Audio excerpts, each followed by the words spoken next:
ಚಿಂದಿ ಉಡಾಯಿಸೋ ಖಾರ ಬಣ್ಣ ರುಚಿಯನ್ನು ನೀಡುತ್ತದೆ. ಆಚಿ ಮೆಣಸಿನ ಪುಡಿ ಚಿಂದಿ ಉಡಾಯಿಸೋ ಖಾರ ಬಣ್ಣ ರುಚಿ. ಚಿನ್ನಸ್ವಾಮಿ ಕ್ರೀಡಾಂಗಣದ ಮುಂಭಾಗ ಕಾಲ್ ತುಳಿತ ಪ್ರಕರಣಕ್ಕೆ ಸಂಬಂಧಪಟ್ಟಂತೆ ರಾಜ್ಯ ಮಾನವ ಹಕ್ಕುಗಳ ಆಯೋಗದಿಂದ ಕೆಎಸ್ಎಗೆ ನೋಟಿಸ್ ಕಳುಹಿಸಲಾಗಿದೆ. ಮಾನವ ಹಕ್ಕುಗಳ ಆಯೋಗ ಎಂಟ್ರಿ ಕೊಟ್ಟಿದೆ. ಇಲ್ಲಿ ಈ ರೀತಿ ಏನಾದರೂ ಘೋರ ದುರಂತಗಳಾದಾಗ ಮಾನವ ಹಕ್ಕುಗಳ ಆಯೋಗ ಸಹಜವಾಗಿ ಎಂಟ್ರಿ ಕೊಡುತ್ತೆ. ಯಾವುದೇ ಕೇಸಸ್ಗಳಾಗಿರ್ಬೋದು. ಚಿನ್ನಸ್ವಾಮಿ ಸ್ಟೇಡಿಯಂಗೆ ಆಯೋಗದ ಅಧಿಕಾರಿಗಳು ಭೇಟಿ ನೀಡಿದ್ದಾರೆ. ರಾಜ್ಯ ಮಾನವ ಹಕ್ಕುಗಳ ಆಯೋಗದ ಅಧ್ಯಕ್ಷ ಶ್ಯಾಮ್ ಭಟ್, ರಾಜ್ಯ ಮಾನವ ಆಯೋಗದ ಸದಸ್ಯ ಸುರೇಶ್ ವಂಟುಗೋಡಿ, ಎಡಿಜಿಪಿ ದೇವಜ್ಯೋತಿ ರೇ, ಡಿವೈಎಸ್ಪಿಗಳಾದಂಥ ಸುಧೀರ್ ಹೆಗಡೆ, ಮೋಹನ್ ನೇತೃತ್ವದ ನಿಯೋಗ ಚಿನ್ನಸ್ವಾಮಿ ಕ್ರೀಡಾಂಗಣಕ್ಕೆ ಭೇಟಿಯನ್ನು ಕೊಟ್ಟಿದ್ದಾರೆ. ಕಾಲ್ತುಳಿತ ಸಂಭವಿಸಿದ ಗೇಟನ್ನು ವೀಕ್ಷಣೆ ಮಾಡಿದ್ದಾರೆ. ಆಯೋಗದ ಅಧಿಕಾರಿಗಳು ಗೇಟ್ ನಂಬರ್ 12 ಒಳಭಾಗದ ಮೆಟ್ಟಿಲಿನ ಗ್ರಿಲ್ನ ವೀಕ್ಷಣೆ ಮಾಡಿದರು. ಪೊಲೀಸರಿಂದ ಮಾಹಿತಿಯನ್ನು ಪಡೆದುಕೊಂಡಿದ್ದಾರೆ. ಈಗ ಮಾನವ ಹಕ್ಕುಗಳ ಆಯೋಗದ ಅಧ್ಯಕ್ಷರು ನೋಡ್ತಾ ಇದ್ದೀವಿ, ಇದೇ ಜಾಗದಲ್ಲಿ ಜಾಸ್ತಿ ಅನಾಹುತಗಳು ಸಂಭವಿಸಿದ್ದು, 11 ಜನರ ಸಾವಿಗೆ ಕಾರಣ ಆಗಿದ್ದು ಕೂಡ ಇದೇ ಜಾಗ. ಅಲ್ಲೇನೋ ಆ ಗ್ರಿಲ್ನ ಏಕಕಾಲಕ್ಕೆ ಓಪನ್ ಮಾಡಿದ್ರು. ಗೇಟ್ ನಂಬರ್ 12 ತುಳ್ಕೊಂಡು ನೂಕುನುಗ್ಗಲು ಮಾಡಿಕೊಂಡು ಒಬ್ಬರ ಮೇಲೆ ಒಬ್ಬರು ಬಿದ್ದುಕೊಂಡು ಸತ್ತೋಗಿರುವಂಥ ಒಂದು ಪ್ರದೇಶ ಇದು. ಹಾಗಾಗಿ ಆ ಘಟನಾ ಸ್ಥಳವನ್ನು ಕೂಲಂಕುಷವಾಗಿ ವೀಕ್ಷಣೆಯನ್ನು ಮಾಡಿದ್ದಾರೆ. ಅಲ್ಲಿ ಎಂಟ್ರಿ ಹೇಗಿದೆ, ಎಕ್ಸಿಟ್ ಹೇಗಿದೆ, ಎಷ್ಟು ಜನರ ಆಸನ ಸಾಮರ್ಥ್ಯ ಇದೆ, ಇಲ್ಲಿ ಯಾವ ರೀತಿಯಾಗಿ ಬಂದೋಬಸ್ತ್ ಇತ್ತು, ಅಲ್ಲಿದ್ದಂತಹ ಪೊಲೀಸರೊಂದಿಗೆ ಕೆಲವೊಂದಿಷ್ಟು ಮಾಹಿತಿಯನ್ನು ತೆಗೆದುಕೊಂಡಿದ್ದಾರೆ. ಮತ್ತು ಚಿನ್ನಸ್ವಾಮಿ ಸ್ಟೇಡಿಯಂನಲ್ಲಿ ಅಲ್ಲೇನು ಸಿಬ್ಬಂದಿಗಳಿರ್ತಾರಲ್ವ, ಸಹಜವಾಗಿ ಅವರ ಮಾಹಿತಿಗಳನ್ನು ಕೂಡ ಈಗ ಮಾನವ ಹಕ್ಕುಗಳ ಆಯೋಗದವರು ಪಡೆದುಕೊಂಡಿದ್ದಾರೆ. ಏನು ಮೋಹನ್ ನೇತೃತ್ವದ ನಿಯೋಗ ಚಿನ್ನಸ್ವಾಮಿ ಕ್ರೀಡಾಂಗಣಕ್ಕೆ ಭೇಟಿಯನ್ನು ಕೊಟ್ಟಿದೆ. ಅಲ್ಲಿನ ವ್ಯವಸ್ಥೆಗಳು ಹೇಗಿದ್ದಾವೆ, ಅಲ್ಲಿ ಒಟ್ಟು ಎಷ್ಟು ಗೇಟ್ಗಳಿದ್ದಾವೆ, ಅವತ್ತಾದಂಥ ಘಟನೆ ಏನಿದೆ, ಆ ಗೇಟ್ ನಂಬರ್ 12 ಯಾವ ರೀತಿಯಾಗಿ ನೂಕುನುಗ್ಗುಲಿಗೆ ಕಾರಣ ಆಯಿತು, ಎಷ್ಟು ಸಂಖ್ಯೆಯ ಅಭಿಮಾನಿಗಳು ಅವತ್ತು ಚಿನ್ನಸ್ವಾಮಿ ಸ್ಟೇಡಿಯಂಗೆ ಬಂದಿದ್ದರು, ಯಾವ ಟೈಮ್ನಲ್ಲಿ ಒಳಗಡೆ ಬಿಡಲಾಯಿತು ಮತ್ತು ಎಷ್ಟು ಹೊತ್ತು ಅಭಿಮಾನಿಗಳನ್ನು ವೇಟ್ ಮಾಡಿಸಲಾಯಿತು, ಯಾಕೆ ಜಾಸ್ತಿ ಗೇಟ್ಗಳಲ್ಲಿ ಅಭಿಮಾನಿಗಳು ಹೋಗಲಿಕ್ಕೆ ಅವಕಾಶವನ್ನು ಕೊಡಲಿಲ್ಲ, ಇದೆಲ್ಲದರ ಬಗ್ಗೆ ಕೂಡ ಪೊಲೀಸ್ ಅಧಿಕಾರಿಗಳಿಂದ ಮಾಹಿತಿನ ತೆಗೆದುಕೊಂಡಿದ್ದಾರೆ. ಮತ್ತಷ್ಟು ಮಾಹಿತಿ ಸಂತೋಷ್ ಪಟೇಲ್ ನೀಡ್ತಾರೆ ನೇರ ಸಂಪರ್ಕದಲ್ಲಿ. ಸಂತೋಷ್ ಪಟೇಲ್, ಈಗ ಮಾನವ ಹಕ್ಕುಗಳ ಆಯೋಗ ಕೂಡ ಎಂಟ್ರಿಯನ್ನು ಕೊಟ್ಟಿದೆ. ಗೇಟ್ ನಂಬರ್ 12 ಮತ್ತು ದುರಂತದ ಸ್ಥಳದೆಲ್ಲವನ್ನು ಕೂಡ ಕಂಪ್ಲೀಟ್ ಆಗಿ ವೀಕ್ಷಣೆಯನ್ನು ಮಾಡಿದ್ದಾರೆ.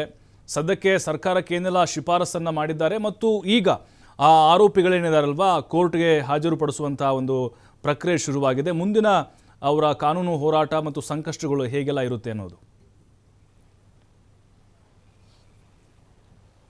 ಪ್ರಭು, ಏನು ಈಗಾಗಲೇ ಇಡೀ ಇನ್ಸಿಡೆಂಟ್ ಆದ ಬೆನ್ನಲ್ಲೇ ಮಾನವ ಆಯೋಗವು ಕೂಡ ಈಗಾಗಲೇ ಎಚ್ಚೆತ್ತುಕೊಂಡಿರುವಂಥದ್ದು. ಮಾನವ ಆಯೋಗದಲ್ಲೂ ಕೂಡ ಒಟ್ಟು 2 ಪ್ರಕರಣಗಳನ್ನು ದಾಖಲು ಮಾಡಲಾಗಿದೆ ಅನ್ನೋ ಮಾಹಿತಿ ಲಭ್ಯವಾಗ್ತಾ ಇರುವಂಥದ್ದು. ಆ ಮಾಹಿತಿಯನ್ನು ಆಧಾರವಾಗಿ ಇಟ್ಕೊಂಡು ಮಾನವ ಹಕ್ಕುಗಳ ಆಯೋಗದಿಂದ ಈಗಾಗಲೇ ಭೇಟಿ ನೀಡಿರುವಂಥದ್ದು. ಏನು ಶ್ಯಾಮ್ ಭಟ್ ಇರ್ಬೋದು ಅಧ್ಯಕ್ಷರಾಗಿರುವಂಥವ್ರು, ಅದರ ಜೊತೆಗೆ ADGP ರ್ಯಾಂಕ್ನ ಅಧಿಕಾರಿಗಳು, DYSPಗಳು, ಸೊ ಈ ರೀತಿಯಾಗಿ ಇತರ ಅಧಿಕಾರಿಗಳ ಒಂದು ತಂಡ ಈಗಾಗಲೇ ಏನು ಸ್ಟೇಡಿಯಂಗೆ, ಚಿನ್ನಸ್ವಾಮಿ ಸ್ಟೇಡಿಯಂಗೆ ಭೇಟಿ ನೀಡಿ ಘಟನಾ ಸ್ಥಳವನ್ನು ಪರಿಶೀಲನೆ ಮಾಡಿ ಮಾಹಿತಿಗಳನ್ನು ಪಡ್ಕೊಂಡಿರುವಂಥದ್ದು. ಇಡೀ ಘಟನೆಗೆ ಆಗಲಿಕ್ಕೆ ನಿಖರವಾದ ಕಾರಣ ಏನು, ಯಾವ್ಯಾವ ರೀತಿಗೆ ಇನ್ಸಿಡೆಂಟ್ ಆಗಿದೆ ಅನ್ನೋದನ್ನ ಒಂದು ಸ್ಥಳ ಪರಿಶೀಲನೆಯನ್ನು ಮಾಡಿಕೊಂಡಿರುವಂಥ ಅಧಿಕಾರಿಗಳು ಸಾಕಷ್ಟು ಅಂಶಗಳನ್ನು ನೋಟ್ ಮಾಡಿಕೊಂಡಿದ್ದಾರೆ. ಮತ್ತು ಹಾಗೆ ಇಡೀ ಘಟನೆಯಲ್ಲಿ ಈ ಒಂದು ಕಾರ್ಯಕ್ರಮವನ್ನು ಆಯೋಜನೆ ಮಾಡಿರುವಂಥವ್ರು ಯಾವ ರೀತಿಯಾಗಿ ಆಯೋಜನೆ ಮಾಡಲಾಯಿತು, ಯಾವ ರೀತಿಯಾಗಿ ಫೇಲ್ವರ್ ಆಯಿತು ಅನ್ನೋದ್ರ ಬಗ್ಗೆ ಕೂಡ ಮಾಹಿತಿಗಳನ್ನು ಈಗಾಗಲೇ ಕಲೆ ಆಗ್ತಾ ಇರುವಂಥದ್ದು. ಇದಷ್ಟೇ ಅಲ್ಲದೆ ಮಾನವ ಹಕ್ಕುಗಳ ಆಯೋಗಗಳು ಗಾಯಾಳುಗಳು ಏನಿದ್ದಾರೆ ಈಗ ಬೋರಿಂಗ್ ಆಸ್ಪತ್ರೆ ಮತ್ತು ವೈದೇವಿ ಆಸ್ಪತ್ರೆಯಲ್ಲಿ ತಲಾ 2 ಆಸ್ಪತ್ರೆಯಲ್ಲಿ ಇಬ್ಬಿಬ್ಬರು ಏನು ಪೇಷಂಟ್ಗಳು ಈಗಾಗಲೇ ಇರುವಂಥದ್ದು. ಅಲ್ಲಿಗೂ ಭೇಟಿಯನ್ನು ನೀಡಿ ಅವರ ಬಳಿ ಕೂಡ ಸಾಕಷ್ಟು ಮಾಹಿತಿಯನ್ನು ಪಡ್ಕೊಂಡಿದೆ ಮತ್ತು ಅವರ ಆರೋಗ್ಯದ ಪರಿಸ್ಥಿತಿ ಯಾವ ರೀತಿಯಾಗಿದೆ ಅಂತೇಳಿ ವೈದ್ಯರ ಜೊತೆನೂ ಕೂಡ ಮಾಹಿತಿಯನ್ನು ಪಡೆದಿದ್ದಾರೆ.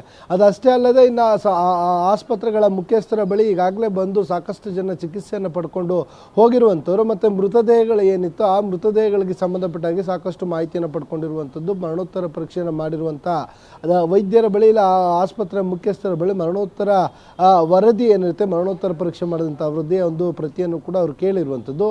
ಇವೆಲ್ಲವೂ ಇಟ್ಕೊಂಡು ಇವರು ಕೂಡ ಒಂದು ವರದಿಯನ್ನು ಸರ್ಕಾರಕ್ಕೆ ಸಲ್ಲಿಕೆಯನ್ನು ಮಾಡ್ತಾರೆ. ಇತ್ತ ನ್ಯಾಯಾಂಗ ಕೂಡ ಇವರಿಗೆ ಏನಾದರೂ ಸೂಚನೆ ಕೊಟ್ಟರೆ ಇಡೀ ಪ್ರಕರಣಕ್ಕೆ ಸಂಬಂಧಪಟ್ಟ ಸಂಬಂಧಪಟ್ಟ ಹಾಗೆ ಮಾನವ ಹಕ್ಕುಗಳ ಆಯೋಗ ಕೂಡ ಸಪ್ರೇಟಾಗಿ ಏನಾದರೂ ವಿಚಾರಣೆಯನ್ನು ಮಾಡಬೇಕು ಅಂತ ಹೇಳಿದರೆ ಇಲ್ಲ ತನಿಖೆಯನ್ನು ಮಾಡಬೇಕಂದ್ರೆ ನಾವು ತನಿಖೆಯನ್ನು ಮಾಡಲಿಕ್ಕೆ ಸಿದ್ಧರಾಗಿದ್ದೀವಿ ಅಂತ ಹೇಳಿರುವಂಥದ್ದು. ಈಗಾಗಲೇ ಏನು ದಯಾನಂದ್ ಈಗಾಗಲೇ ಅಮಾನತಾಗಿರುವಂಥ ದಯಾನಂದ್ ಏನಿದ್ದಾರೆ ನಗರ ಪೊಲೀಸ್ ಆಯುಕ್ತರಾಗಿದ್ದರು. ಸೊ ಅವರ ವಿರುದ್ಧವೂ ಕೂಡ ಇಲ್ಲಿ ದೂರು ದಾಖಲಾಗಿರುವಂಥದ್ದು ಅನ್ನೋ ಮಾಹಿತಿ ಲಭ್ಯವಾಗ್ತಾ ಇರುವಂಥದ್ದು. ಒಟ್ಟಾರೆಯಾಗಿ ಇಡೀ ಪ್ರಕರಣದಲ್ಲಿ ಏನೆಲ್ಲ ಆಗಿದೆ, ಯಾವುದು ಈ ಒಂದು ಇನ್ಸಿಡೆಂಟ್ ಆಗಲಿಕ್ಕೆ ನಿಖರವಾದ ಕಾರಣವೇನು, ಯಾರು ಫೇಲ್ಯೂರ್ ಆಗಿರುವಂಥದ್ದು, ಅಮಾಯಕರ ಜೀವಗಳು ಹೋಗಲಿಕ್ಕೆ ಹೊಣೆ ಯಾರು, ಎಲ್ಲದರ ಬಗ್ಗೆ ಅವರು ಕೂಡ ಮಾಹಿತಿಯನ್ನು ಕಲೆ ಹಾಕ್ತಾ ಇದ್ದಾರೆ. ಈ ಮಾಹಿತಿಯನ್ನು ಕಲೆ ಹಾಕಿ ಸರ್ಕಾರಕ್ಕೆ ಇದರ ಸಂಪೂರ್ಣ ವರದಿಯನ್ನು ನೀಡುವಂಥದ್ದು. ಸೊ ಇದೆಲ್ಲ ಒಂದು ಕಡೆ ಆದರೆ, ಮತ್ತೊಂದು ಕಡೆ ಈಗಾಗಲೇ ಕಬ್ಬನ್ ಪಾರ್ಕ್ ಪೊಲೀಸರು ಈಗಾಗಲೇ ಮತ್ತೆರಡು ಪ್ರಕರಣಗಳನ್ನು ಕೂಡ ಈಗಾಗಲೇ ದಾಖಲು ಮಾಡಿರುವಂಥದ್ದು. ಗಾಯಾಳು ಒಬ್ಬ ಕೊಟ್ಟಂಥ ದೂರಿನ ಆಧಾರದ ಮೇಲೆ ಮತ್ತೊಂದು ಪ್ರಕರಣವನ್ನು ದಾಖಲು ಮಾಡಿ ತನಿಖೆಯನ್ನು ನಡೆಸ್ತಾ ಇರುವಂಥದ್ದು. ಈಗಾಗಲೇ ಬಂಧಿತ 4 ಜನ ಆರೋಪಿಗಳೇನಿದ್ರು, ಈ 4 ಜನ ಆರೋಪಿಗಳನ್ನು ನ್ಯಾಯಾಲಯದ ಮುಂದೆ ಈಗಾಗಲೇ ಹಾಜರುಪಡಿಸ್ತಾ ಇರುವಂಥದ್ದು. ಪೊಲೀಸರು ವಶಕ್ಕೆ ಪಡೆದು ಈಗಾಗಲೇ ಅವ್ರನ್ನ ವೈದ್ಯಕೀಯ ತಪಾಸಣೆಯನ್ನು ಕೂಡ ಮಾಡಲಾಗಿದೆ. ಅದ್ರ ಜೊತೆಗೆ ಪ್ರಿಲಿಮಿನರಿ ಇನ್ವೆಸ್ಟಿಗೇಷನನ್ನು ಮಾಡಲಾಗಿದೆ ಅಂತ. ಅಂದರೆ ಪ್ರಾಥಮಿಕ ತನಿಖೆ ಅಂತ ನಾವೇನು ಹೇಳ್ತೀವಿ, ಈ ಪ್ರಾಥಮಿಕ ತನಿಖೆಯನ್ನು ಮಾಡಿಕೊಂಡು ಸಾಕಷ್ಟು ಮಾಹಿತಿಯನ್ನು ಕಲೆ ಹಾಕಿದ್ದಾರೆ ಅನ್ನೋದು ಮಾಹಿತಿ ಲಭ್ಯವಾಗ್ತಾ ಇರುವಂಥದ್ದು.